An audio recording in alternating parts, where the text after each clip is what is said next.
Lights on.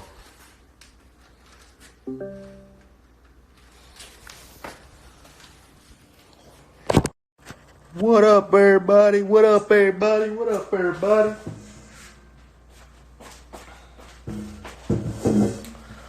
Come sit with y'all, man. Talk with y'all. What's going on? What's going on? What's going on? My people. Cody, shout out. I'm going to try to shout out as many people on here as I can right now. Raheem _ Masood. What's up? Shout out Dominance MMA. Shout out Dominance MMA. Come on, man. Y'all already know. You know, my man Yasu Moon. Yeah, you already know the vibes. You know how we get down, you know. Barstool hat, gorilla wear. If y'all ain't know gorilla wear, we out here. Looking real smithy in the gorilla wear. All right, people, man. Big shout out, my brother, Ali Abdelaziz, my brother. How are you? Hope you're doing good. Hope everybody doing good. I don't want to pronounce that name. Shout out to you, my man. How's everybody doing on this happy quarantine Friday? It's tough out here for everybody. But I want to talk to a special guest. It's a special person that I want to talk to today. I've known this guy for a long time. And, through the college scene, we both from out of state, but we both ended up going to college in Nebraska. And, this is a special young man. I don't want to ruin it for y'all. I'm just going to let y'all meet him. Let's see if we can get it going. Let's see if we got it. Let me see if we got him. Yo, what up, bro? Oh, we got him. What up, champ? The champ. I used to be the champ until you became the champ now, bro. You're the new champ. What up, champ? Hey, you a champ in that field over there. Everybody knows it. Bow. All heads bow. Everybody bow and they confess. You the champ over there. You've done some. Bro, how are you, my friend? I'm good, man. Man, just real quick, just an update, man. I've known you since, I've known you before you knew me. Which is crazy. I'm trying to think of when, we first formally met. Obviously, I watched you when you were at Carney, wrestled. You and Dwyer used to have some battles. Yeah, me and Dwyer had some good battles. All through that scene, and then get into the OTC. And you were living at the OTC for a few years, weren't you? Yeah. I lived there for 2 years. I remember, asking you, yo, why you don't move here? You was like, nah, bro. No one lives there anymore. Only Jaden Cox is the only freestyler guy that lives there. And so you guys were you were the end of the resident program at the OTC. Now everybody just lives at RTCs. They stay at their alma maters and train there full time. Yeah. You Okay, real quick, before we get into it, man, I need to let them know. Everybody watching right now around the world, if you guys don't know who I'm talking to right now, this is the man, the myth, the legend. This is Mr. All I See Is Gold, and that's true. Mr. Jordan Burroughs, wrestling superstar. I mean, has kind of, every once in a while you get guys that come in different eras, and then they transcend the sport, and they make it something new. I think that's kind of how, John Smith was, Dan Gable was, Cale Sanderson was, and then you got the Greg Jones, and then you got the Kenny Mondays and Kevin Jacksons, and now you are that new wave of that. you know, you came in and you Thank you. changed the sport, man. I Changed the appreciate sport. it, bro. Much love, man. Thanks for the invitation. How many? Yeah, you Olympic champion, multiple time world champion. Yeah. How many? I mean, you got so much gold, man. How many? Yeah. So I mean, I just give for those of you guys who don't know me. So I grew up in Jersey. Started wrestling when I was 5 years old. Was a one-time state champ in high school. Wasn't highly recruited. Went to the University of Nebraska.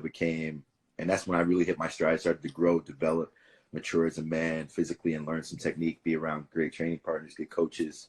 I was a two-time NCAA champ. Graduated in 2011, and so I've been on Team USA for the last 10 years. I've won 4 world championships. I've won 2 world bronze, and I've won an Olympic gold.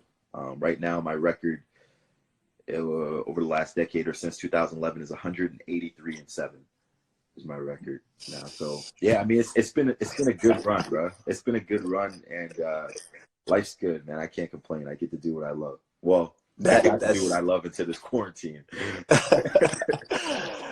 You know, it's you know, this one. I mean, it's crazy the situation, what's going on in the world right now, and Absolutely. you know, before we even get into that, man, let me touch on a little bit more on wrestling, and just, you know, kind of any college kids, any high school kids watching this that are, you know, not knowing what to do, on the fence or where they need to be, or whether they should go to college or wrestle in college. I myself was not very highly. I started wrestling in high school. I started wrestling my sophomore years when I started competing. Crazy. I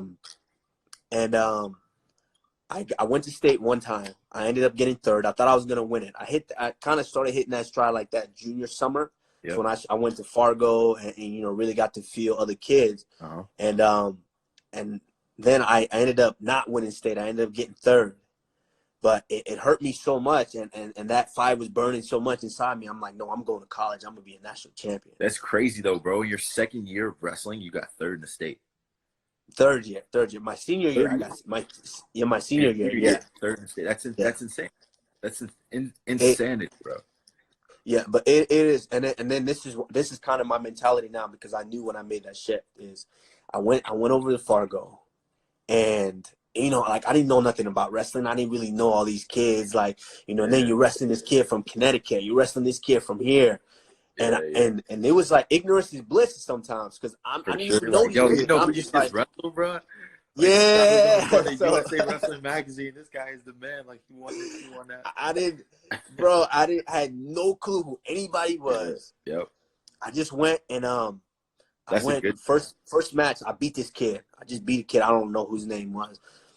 And then I go back and I realize, and they're like, yo, that's a 3-time Connecticut state champ. Yeah. Word? It was like, yeah. I was like, yo. I need to move to Connecticut. Yeah. I'm like, what? I did that. And then, you know, I had some other matches. I had you know, some tough kids that I beat, state champions in Oregon and some other places. But I ended up being like a round or 2 out from All-American. I wrestled like 8 matches, and I was a round out. And I remember when I came back that next year, I was like, I'm beating state champs from Oregon, from Connecticut. Can't nobody touch me here in Texas. I'm gonna win state. And it was just an attitude shift that I changed, and then the way that I trained, and then I focused on what I was actually doing, practice healthy habits, and yeah, it got me to where I was in contention to winning the state title. For sure. Bro, I've been listening to this book I just started. It's called 10-Minute Toughness. And so now with the 3 kids in the house, it's hard to sit down and read. So I've been getting into audiobooks lately. But anyway, so it talks about how much confidence influences your performance. And not only your performance, but your willingness to train, how hard you train, what you believe, and the confidence that you take out onto the mat, or in your instance, out into the octagon. And so it's super wild, man. I think you've always operated with excellence no matter what. And so the way you talk, your speech, your interviews, you know, every way that you've moved and kind of navigated this landscape has been real smooth and real confident. And so I've just kind of watched from afar.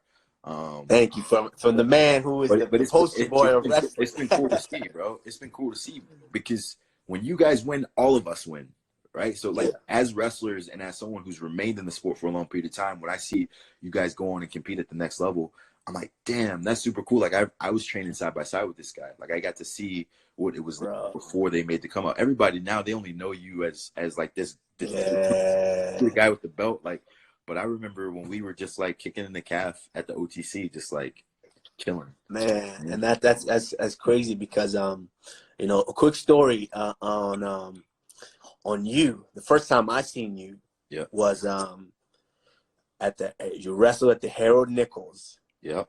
And you wrestled my best friend at the time, Aaron Hill. Nah, it's the dude from Newman. Who was it? Yeah. Get the heck. Yo, who mentioned that to me? Someone mentioned that to me the other day. They were like, "Yo, you lost to someone from." Yo, bro, that was. Bro, so this is the thing. This is the thing is obviously that was that year before you flipped the switch. Yeah, that was. And I remember the match, before the match, you know, because I was cornering him, and I'm like, you can't lose to this other brother. You can't lose to him. Yo, it's only two black people in this tournament. They in the same way. You can't lose to this guy. You're not losing to this other brother. Nah. And the thing with it, Aaron was very, very talented. You know, he came out of high school. He was a runner-up junior year. Like he was very talented. Where was he from? He's from Texas. Okay. So he's from Texas. Was very talented. He just decided. I think last minute he decided he was going to go to college and wrestle. So he ended up going to Newman. Yep. And I remember the match you guys started wrestling because we didn't know anything about you, and you guys just went at it. And the thing was, I saw the match. He just got really physical. It was a good scrap. Both of you guys, you were being slick and trying to hit him with slick moves, and he was being real physical. And the match ended up. It was pretty close. It wasn't like no blowout, no runaway or nothing. It was close. And then that was that. You know, I was like, you know, you did good, but he ended up getting beat out. I think like one or two more matches later. And then I remember the next year, you started stroking everybody. I was like, yo, what? Yo, Aaron, you beat him? Bro, that's crazy, right? You know, it's crazy how there's certain moments in your career where they like spark you with like this, they just fan this flame where you're like, I'm gonna do more. Because like there are plenty of days where you like read a book or you hear podcasts or like you listen to a video on YouTube and it gives you like a brief moment of inspiration where you're like, shit, I'm gonna go train hard, but it's not sustainable. It don't really last. But there are like certain moments that I remember vividly, whether it was someone that was important to me that like poured into me, or there was a particular match that I won, or you know, a guy that I couldn't beat in the wrestling room. I started taking them down, and those things just kind of like spark, and they just helped me propel. Where I'm like, yo, I can do this. Like I can beat this guy. And as well. Man, it's you're absolutely right, because that's kind of how I was too. Is, you know, when I went in and when I went to college, right away I felt that inferiority complex. Yeah, for sure. And you know, people always, oh, you got to go D1, you got to go D1. If you're not D1, you ain't nothing. You ain't nothing. And I felt it look inferior to where I was. That same tournament, I ended up wrestling. First match, I wrestled a kid from Iowa. T.H. Lee was the starter. Okay. I ended up beating him 4-0. Wow. And second match, I wrestled it's like a two-time champion from University of Wisconsin, like Parkside. I ended up beating him like 5-0. Wow. Third match, I ended up wrestling the Ross Taplin from Omaha, who was also like a two-time All-American at the time. And I ended up majoring him. I didn't really know who he was. I majored him. Next thing you know, I find myself in the semis with wrestling Travis Paulson. Of course. And I'm in the match, and Kale's in his corner. It's Kale. Oh, like, yo, I don't belong here. Yes. And I felt inferior. I was like, man, I don't belong here. I can't beat this guy. Yeah. So in my mind, and I remember that match like it was yesterday, and Travis is gonna talk trash too, because he always makes fun of me about it. But I remember in that match, I went into the match not to win. I was just like, man, I can't beat this guy because he's Travis Paulson, multiple time All-American, you know, on national team. Cale Sanderson is in his corner. I can't beat this guy. That's real. And we end up, we're wrestling. I'm kind of doing whatever I want, but you know, I'm like, I'm stabbing from the outside. I'm faking him. I'm moving him. And he wants to get his hands on me, but I'm moving the whole time. And the score's tied, I think 3-3, end of the third period. Yeah. We go into overtime. And you know how it is when two dudes is wrestling, like in a lot of your matches, there's a crowd around the mat watching you wrestle. Yeah. And they're watching this nobody from this tiny school wrestle Travis in the semis to overtime. And I just remember, and in my mind, I was never in that match to win, because if I would have been there to win, I think I fully believe I would have won. You went and got it. Got it. And he ended up taking me down and winning. That's the mindset shift too. It's like when you're young and you feel that, you're like, yo, if I lose close to this guy, then I'm good too, right? Because he's really good. So if he didn't win me, protect me, major me, beat me by a lot of points, I'm good too. If I really wanted to win, I could have beat him, right? And so putting it on the line really takes a lot of your psyche. But like, look at yourself now. When you step into the ring, there's not a question in your mind that you are capable and that you're willing and you're going to do absolutely whatever it takes. You're like, I will not leave this ring without my belt every single time. Yes. I will not let this beat me. Absolutely. And it was for years. It was years of, and you're right, years of mental battles, winning those mental battles. It starts from practice. It starts from, first of all, kids that are thinking about it, when kids talk to me now, I want to just wrestle. I don't know if I should wrestle, go to college, or if I'm like, I recommend you go to college. Yeah. That's a good. So many people find themselves in college. Like I found myself when I transferred to Kearney. I found myself. Big shout out to, my coaches there, Mark Bauer, Ty Storm, and Joe Ellenberger. These guys poured into me to where I was competing, winning small battles every day, to where I felt like a giant, to where I was like, I was excited to wrestle Division I guys. Like, it's my time. Let's go, Yeah, man. And that was just winning those small battles to where I got to the point where in my mind I was a giant, to where now even when I step in there, I on that walk to when I get into the cage. Yeah, tell me a little bit about that, right? Because it's so much more of a monumental moment for you guys, right? Like, and for me, that's always the most nervous and nerve-wracking time in my preparation, is when I step there and I'm in the tunnel and I'm in the corner, right? And the smoke starts coming up, right? From the United States of America, 74 kilograms, Jordan Burroughs, right? So in that moment, my opponent's standing next to me. I'm like, my coaches are behind me. They're rubbing my back. They're like, let me know, hey, reaffirming me. You can do this. You're ready. You're trained. You're prepared. You got this. Like, tell me what it's like for you when you walk out to that tunnel, because you guys got a long walk from where you stand all the way out to the arena, and just the people on each side, and then they put the Vaseline on you so your mouthpiece is good. What's that like? It starts like hours before that. When it's fight day, after you've had breakfast, me personally, I like to get in a hard workout that morning. After I eat, I get a hard workout, hard sweat, because most guys didn't work out the day before because they made weight and just are eating. And so I get a hard workout, good hard sweat. And after I get done, that's when it gets real. I go to my room, I shower. You feel like you need to take a crap, but it's bro. nothing like, in there. I'm really doing this. Yo, my stomach is in my throat. Like I'm like, yo, this is gonna happen. But I've over the years, I've kind of figured out a way to just kind of control those nerves. And I just go in my room and I lay down. I've got a playlist, the exact same music that I like to listen to. And I put that on. I make sure there's no one in the room, because I believe in energy, and I don't want other people's energy around me to affect me, because at the end of the day, when I go to battle, I'm the only one who has to step in there. That's real. And so I like to just be in myself. I'm in there. I'm dealing with it. I try to sleep, but I never can. It's not possible, And I'm nervous. I'm extremely nervous, but I'm excited, and I'm anxious as well. And then I usually have my alarm set. It's an hour before, so I get up, I shower again, and then I start getting ready. I put my clothes on, And as soon as I'm getting done putting my clothes on, usually my brother or my manager comes in my room. They knock on the door, and then they come in.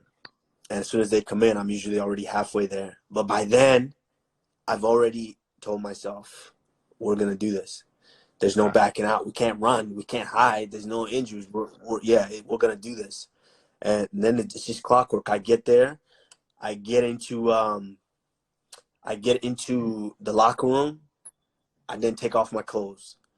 You know, I take off the business. I take off all the clothes that I wore in, and then now it's like I put on this is business attire. And then that's when stuff really hits the fan, because it's like you start hitting pads and you be fast at practice. Like everything's boom, flowing, moving, but you feel like you. I love it. It's like what's happening? What's happening? Why am I so slow? Why do I feel like this? And then you're just nervous. You're nervous because and it's just a not just psychological, but your body knows when it's in danger, when something's about to happen. And so I just go through the warm up, because no matter because you can never really tell how fast you're going to be up, because fights, can end in any time. So they might come in and say, okay, when this fight's done, we'll walk in 10 minutes. It's like, okay. Then boom, fight's over in 18 seconds. It's like, okay. You're like, oh shit. Oh damn. Yes. I didn't get a chance to warm up the way I wanted to. Right? Like if you think it's gonna be 10 minutes and all, it's a freaking 5 rounds, or I don't know if you follow but 3 round. But for us, it's usually a benefit, because it's more time for us to warm up, more time for us to get the routine in and everything. Yeah. But when they cut it short, it's like, it's time. We got to go. And then I usually, my brother's there, and my brother, if you guys don't know, is the biggest hype man. I mean, Superman, like big, huge. Let's go, and he's got the voice. He's like, come on, we ready? You ready to do this? I'm like, okay. Sometimes I want to look at him like, chill, bro. But his energy is there to balance everything out. Yeah. And we get out, and then they got to hold us in the tunnel, because then they got to walk us out. And while I'm in the tunnel, one thing that I do, I pace real quick by myself. I pace. And I'm talking to myself in my head every time I'm pace, and I'm talking to myself. I'm bringing myself back. I'm bringing it back. I'm bringing it back, because I know what's about to happen. As soon as you cross that threshold, when you're in the arena, you're in the stadium, it's very easy for your nerves and your adrenaline, for all the emotions to jump in there, because you've got 20,000 people screaming and cheering and it's very easy to be like, yeah, let's go. And then you get in there and adrenaline dump like that. So you you want to stay low, like So I get it, and then people will notice too, like the songs that I pick. Like I love hardcore rap and hip hop and really upbeat stuff, even house music. But when I'm going out, I tend not to pick songs like that, because I have to pick songs that center me emotionally. So I'm dancing, and when I'm dancing, I'm not thinking about the walk. I'm just dancing. I'm dancing. Next thing you know, I almost black out right there at that moment. The next thing you know is, all I remember is telling them, put some Vaseline on my lips, too. My lips be chapped. Put some Vaseline on it. And then they give me a little Vaseline. Yeah. I walk in, and I black out again until they say, are you ready? I'm like, can't say no. The choice now, right? I got no other choice. Let's go. I got to be ready. Yeah, it's the difference that I really noticed between that and wrestling is the fact that it's the fear of the unknown. Because I remember wrestling all those times, and then when I started flirting with MMA, I was always still afraid of going over, because wrestling, we're controlled combat. It's controlled. For sure. But this, I can't control him. Like, this dude is throwing knees, is throwing elbows, is really trying to hurt me, and I was afraid of that for a long time. And but once I made the shift, and I really started to kind of get into it, I got beat up quite a few times. Of course. But it was one of those things, after you get beat up, and then you make a decision whether you can handle it or not. And I was just like, shit, It was bad, but you know, I'm gonna be back. I'm gonna be back tomorrow. So what do you think? What do you need in MMA, contrary to wrestling? Not even contrary. Like what is the mindset shift that you needed to make in MMA to be prepared that you didn't necessarily need to possess in wrestling? You know, as wrestlers, and especially for you, someone like you get to a certain point to where you're so conditioned and you're so good at what you do and you're so successful at what you do. It's like you're the top dog. You almost kind of get selfish because it's lonely up there. You almost kind of get selfish, like, yeah, I'm top dog. You know, I know how to do this. And then when you get to MMA, it's like starting all over again. You're vulnerable now. Of course. And it's I really, and I could, for a lot of times I could wrestle through a lot of the positions. I would take the guys down, jiu-jitsu. I just kind of control them, and then, you know, because we have the best baits. If you get beat up too much on your feet, you take them down. Take them down. And yeah, and for the longest I could do that. But then I got to a certain point to where Rashad put it on me so bad one day. I was like, no, I can't wrestle through every position. Like, I can't do that. Like, I remember he was on tour. He was like going for like 3 weeks, you know, traveling, doing shows, doing TV stuff. And I was just at the house with myself, and I was just training every day, twice a day. And then he came back in town. The next morning we went to training, and I was like, oh, I'm gonna put something on him. I'm gonna get him. He ain't ready. I'm gonna get him. He's not ready for what I'm about to give him with. Yeah. He came in cold. He didn't really even stretch. He didn't really warm up like that. He did a little bit, but he came in. We were sparring, MMA sparring. Yo, he beat me so bad, like shots to the face. And then I'm like, okay, I can always take him down. I shot in. He sprawled on me, and he was so heavy. He sprawled, beat me up on the ground bad. We got back up. He took me down, beating on me. Yo, that's one of those days where you just sit in the locker room for a while, just like, bro, what am I even doing? Right, bro. It was just so. I was there. I was there times 10 because I had to ride home with him. Yeah. So, you know, you get beat so bad. I'm in the car. I'm looking out the window. I can't even look at him. I'm looking out the window like, man, I gotta ride home with him. Yeah, I'm straight, bro. I'm straight. Don't worry about me. Yeah. That's exactly what he would do. He would come in the room, yo, you good? I'm like, yeah, I'm good, dog. I'm good. You straight? I'm straight. I'm good. Yeah. Yeah. It was, but the mental switch was, I was okay with that. Like, I was okay with knowing that I wasn't the best. You need that. You know, it's one of the funny things. So when I was, or just over the last couple of years, I was in this mode where if someone would like get the last takedown on me in practice, or if they would have a real close match with me in a simulation, I would make them wrestle me again. You top dog. I'm like, yo, you can't leave. You can't leave the room until I win. I have to leave here as a champion because I'm the best guy in the room. I am going to get the last takedown. I'm going to win. I'm going to widen the gap. You know, so one of our coaches here, our assistant, Brian Snyder, he said, hey, listen, like, you are never really feeling the sting of what it feels like to get beat and have to go home throughout the entirety of the night and feel that, and then come back and improve the following day, because you're always leaving with this victory. So whatever mistakes you made in this previous match, why he got the last takedown, why the match was closer than you wanted it to be, you're not really evaluating that because you're leaving with the victory. So you think you won the day, but you really didn't win the day, bro. Like, yeah, you got the last takedown. Yeah. So, you know, for me, he was like, listen, you are not wrestling again.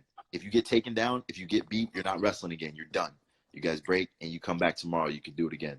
And so it's just like started to trigger something within me, like trying to figure out how to cope with that energy, like you said, and be okay with it, but then also be motivated to come back the next day and construct changes. Yeah. So it's good stuff. That's real, man. That's big. You know, one thing I wanted to ask you, so half of the people on here want to know, JB, what's next? You know, what is next? You know, is MMA in the future? Or are you gonna get it? I see you doing some broadcasting stuff. You know, listen. You know, I'm MMA. The weight classes are not constructed for me. I'm a pure tweener. So I wrestle at 163 pounds. You guys got 170, you got 155. So I'm too small for 170. I'm too big for 155. Like I'm literally smack dab right in the middle of two weight classes. Right. So it's not ideal for me. Especially like you're fighting at 170, bro. It blows my mind. It blows my mind. I see Ed Bruce fighting at 170. I'm like, how? How is this possible? I've trained with these guys. I've been these guys are 5'10", 5'11". They weigh, 195, 200 pounds. How are they making this weight? This is insanity. It's a tough one, but we do it.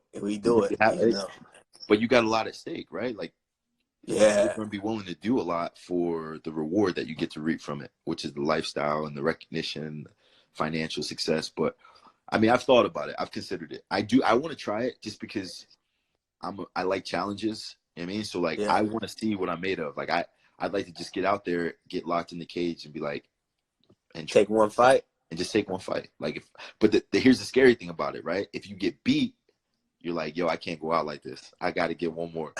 Gotta win. I got to at least have a dub. And then if you win, it's easy. You're like, yo, this is mad easy, bro. I'm coming back. So for me, I'm just like, I'll stay out of it. I keep my nose clean. I'll stay in wrestling. But it's been admirable to watch you guys, and the wrestlers like literally own the UFC, bro. It's been incredible. It's been incredible. And I think it's great, man. I chalk it up to, not only you guys great athletes, but the discipline, the mindset, the willingness to, work. I think about it from this perspective. Like if you look at a lot of guys train exclusively MMA now, they didn't really grow up in combat sports, right? So like for us, we went to high school, we wrestled every single day, multiple hours a day. We went to college where there was to be coachable. We had to walk with humility. You spent a ton of time at the OTC with the best wrestlers in the world, coached by Olympic and world champions. Like a lot of guys didn't have that. You know what I mean? They might be brawlers, and they might be street fighters. They might be gritty and tough. You can't just tough yourself into the title. Like that's what I think about you is like, not only are you an amazing athlete, but your skill set is on point. So they can never question your abilities and just say, oh, this guy's a great athlete. That's why he wins. I mean, like, I appreciate that. They've got to acknowledge the skill. I appreciate that. And one thing I want to tell you, one thing, it just, once obviously you get older, you get wiser, and I had to really start to realize and just be thankful for all the people all through my life that have motivated me, in a small way. It might just be a little bit passing. People that have motivated me, and so many people have motivated me. I talked to DC last week, and he didn't even know when I was young. He didn't even know what he did for me. Just getting to see him, I spent like maybe 10 minutes talking to him. He didn't even realize what that did for me. And it's crazy, man. Even though I was older than you, when you came in, you motivated me in a way. Now, this story, I appreciate and it's something that we it was this one night during one of the team camps. I believe you were still it was going into your senior year, I believe, senior season in college. Okay. And or it might have been right after, because you wrestled your first international right after senior year, right? Yeah. It was, so I remember it was we had team camp after that. And you came, everybody was at the OTC, and one night we all went out. It was me, it was you, it was Bunch, and I think Ray J. Yeah, I think Ray J was with us. Maybe Duran. Yeah, maybe Duran. So we went out somewhere in Colorado Springs, and I remember that was when you came through. You was shiny. You had the chain with the black diamonds on it. Bro, bro. Yo, bro. That thing was So like you had the chain, bro. You was pushing the red Impala with the rims on it and everything. I thought I was a boss too, bruh. I know. I remember we went out because I know you just won. I think it was Uruguay or the tournament, something like that, or Poland or something. You just won a tournament and got some. Remember we were out, and I was I think I said something to you about, man, you know, you better start saving that money because, and I remember, and I had to really think, and this, I'm being honest with you, this, I went over this over and over and over and over in my mind for years of why I even said that. And I remember, and it was because, like, we're living at the OTC, we're all broke. Nobody at the OTC is really getting money like that. We're resident athletes. And I'm like, yo, you save some money, you know, save some money. And I remember you looked at me and you know my boy Sean Bud's like, yo, he's superstar now. He's superstar. That's bunch, bro. That is and bunch, and I remember you looked at me and you said, well, I'll just go make some more. And I was like, it took me a while. It kind of was like, okay. You know, and I was pocket watching, but in a good way. You know, I was pocket watching a little bit, and it stuck with me for a little bit. I was like, he's gonna make some more. Like, we struggling to, like, we go to these tournaments in India, you win that tournament, you maybe get 2,500. You just told me, like, how hard it is out here. Yeah, I go make some more. Yeah. But it took me some time to really just go to attest to the confidence that you had at that point. That was just the start of your international career. But you had the confidence, like, I'm gonna go make money. If I make money, I spend the money, guess what? I'm gonna go make some more. And man, it really that sticks with me in my mind. I was like, man, that's that confidence that I need to have. Yeah. Like, I need to go out there knowing that I'm about to get this money. I'm about to go out there and provide for my family. I'm about to win this. And I just carried that with me all throughout, man. So I wanted to let you know that you know, that motivated me so much, you know, at that moment. I appreciate that, bro. It's crazy because and nothing, right? It's like $1,500, $2,000, right? And now look at what, you know, you stand to make if you continue to perform at this incredible level. Yeah, man. I'm trying to catch you, man. But I think for me, I always realized, right? And you want to save, you want to be modest, but there's also a certain standard of living that I work hard. I want to see the fruits. Absolutely. The fruits, like, and I want to enjoy them. And so, yeah, I didn't really know then, but it was the most I ever had, bro. I won the U.S. Open. I'll never forget. I won the U.S. Open my senior year, and I got a check from USA Wrestling for $3,000, the most money I ever had at one time, $3,000. And I had a checking account. It had like $14 in it. I had nothing. College, so I go to the bank, and lady's like, okay, can I see your debit card? Or your name's Jordan Burroughs. Need to see your ID. And I'm like, here, I want to cash this check. Signed it up, gave it to her. She was like, hey, do you want to deposit this or you want to cash it? I'm like, cash, straight cash. She's like, you want small or large? Large only. Do you want an envelope? I'm like, nope. And I remember I took it, bro. I laid it out like this, laid all the hundreds out. And yeah. It was so hype. I was so hype. I just folded it up, put it in my pocket, and I was like buying drinks for everybody at the bar that night. Like, I was hype, bro. I was like, yo, let's go. I was on a college campus buying like $2 Red Bull vodkas for everybody. Like, yo, that's true. But it's a beautiful thing too, man, because we all come from modest beginnings. You know what I mean? So, like, absolutely, how to operate both ways. Like, I mean, I see that your watch, like, is that Audemars or is that? It's AP. Yeah, AP. Okay, Audemars. Yeah. Like, when I see this and I see the classiness in which you established, like, I tell my wife all the time, like, I'm young, I have money, but I had no class, right? So I didn't even know what to buy. You'd have given me this type of money when I was 22, I would have just like went and bought like stuff that was not really cool, but I thought it was cool at the time. You know what I mean? But I know how to operate both ways. So I know how to survive if I have nothing. I know how to, you know what I mean, like, just make things work and make ends meet and be real humble. But I also now have gotten like a taste of the good life and all the cool stuff that I like to see. But yeah, man, it's been good, bro. Life's good. I can't complain at all, man. I really like seeing you guys get into the bag, though. It's been a fun journey that you're having. Man, all of us, bro, man. Don't stop, man. Don't stop. Don't. You know, I'm gonna try to ride it as much as possible. Keep making the bread, man, and taking care of your family. I see your photos all the time with your little girl. She's beautiful. Thank you. And so, yeah, that's fun to see, man. And your family, man. I just want to say, man, I see how you doing it.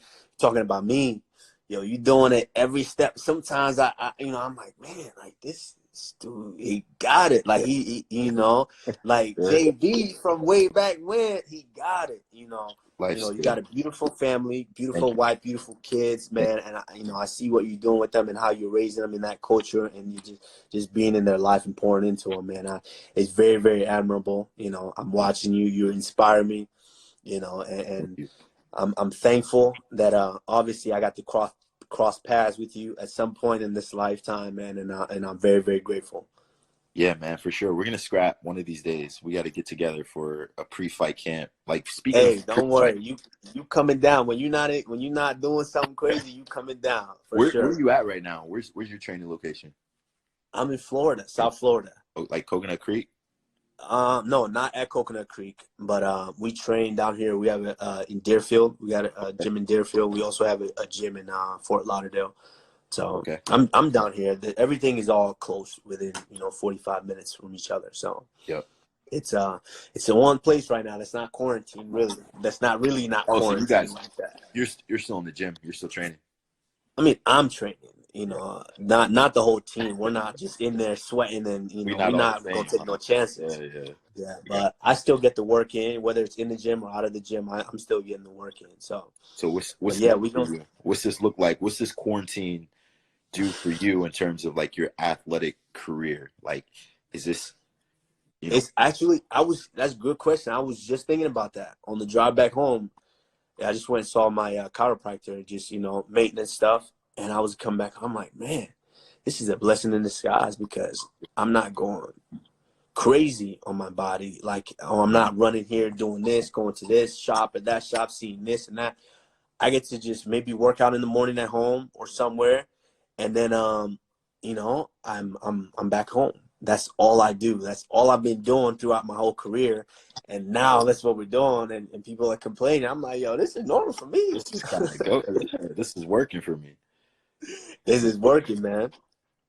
Yeah, man. But man, I'm really I'm interested to see. I want to see your story, your life unfold, to where the people, because a lot of people don't necessarily even know it.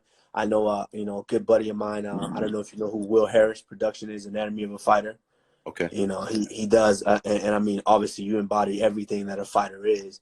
Yeah. And, I'm anxious to see how someone like that would put your story together. I mean, it would be legendary. Yeah, man. So, That'd be cool. Yeah, man. I'm not sure when it's over for me, bro. I honestly don't know, especially with the Olympics being pushed back an additional year. yeah, nah, you And got another cycle in you. I feel good, right? I'm 31. I'll be 32 in July. Yeah. I feel good. I feel healthy. Um, I'm gonna keep riding as long as I can. I'm gonna go. All right. I'm gonna just All go. right. All right, my brother. Well, it was a pleasure talking to you, man. All right, man. Like I said, man, I'm watching everything. I'm Thank you. watching. All right, my man. Thanks for Much coming on, appreciated, bro. bro. Yes, sir. Take care, my friend. Thank you. All right, peace. All right, everybody. That was the one and only Mr. All I See Is Gold. And real quick, like, that name, I remember when he picked that, like, he just, because Instagram and Twitter became kind of hot, like when we were like getting out of college. And he got his Twitter as soon as I moved to the Olympic Training Center, he got a Twitter when he started competing. And I remember him putting that as he hit everybody in the chest with that one when he picked that name. I was like, word? That's how you do it? That's what you feel? And my man was nothing but gold. Those first few years was nothing but gold. I was like, okay, well, I guess we know now why he picked that name. He knew what he was gonna do. He knew what he was destined for, and he made it happen. And a special guy for what he's done for wrestling worldwide, not just in this country but worldwide. So, we're thankful for him, and I'm glad. I hope you guys enjoyed the chat with him. Thank you guys all for tuning in. Another special guest coming soon.